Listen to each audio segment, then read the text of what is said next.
So this is what Paul Merson has to say about gambling addiction in football. He has said that people have no respect for gambling addiction. Now let's look at his statement and analyze his statement and look at what Paul Merson is trying to say. So this is what he said: people have no respect for the gambling addiction. We have seen that with the bans of Sandro Tonali and Ivan Toney.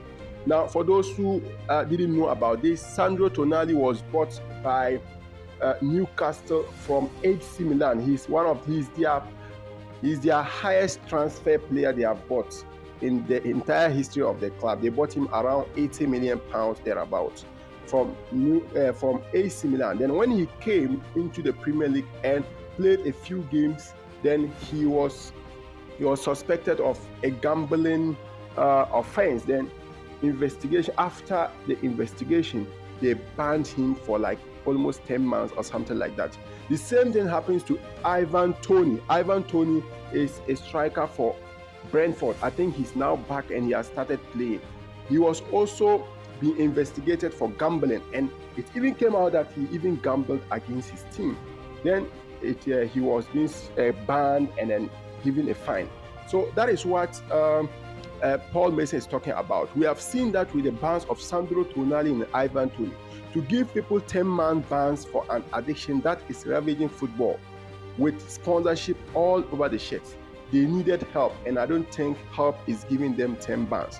So when you look at these bans, this ban is given to these players to deter other people from also going into gambling.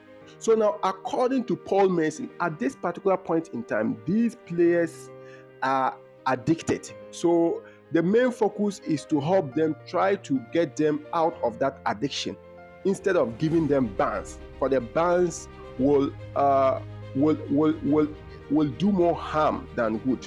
So I don't know, Paul Merson, is he trying to say that they should give room for football betting? Players can go into football betting openly without anything, because you can see that from what he's saying, that means this ban has no, they should have given them this ban. All they needed is to help them, get them out of that addiction.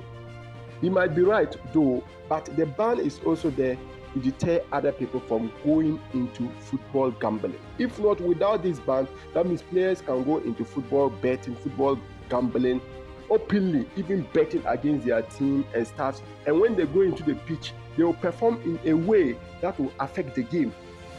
There will be football fixing, clear football fixing everywhere.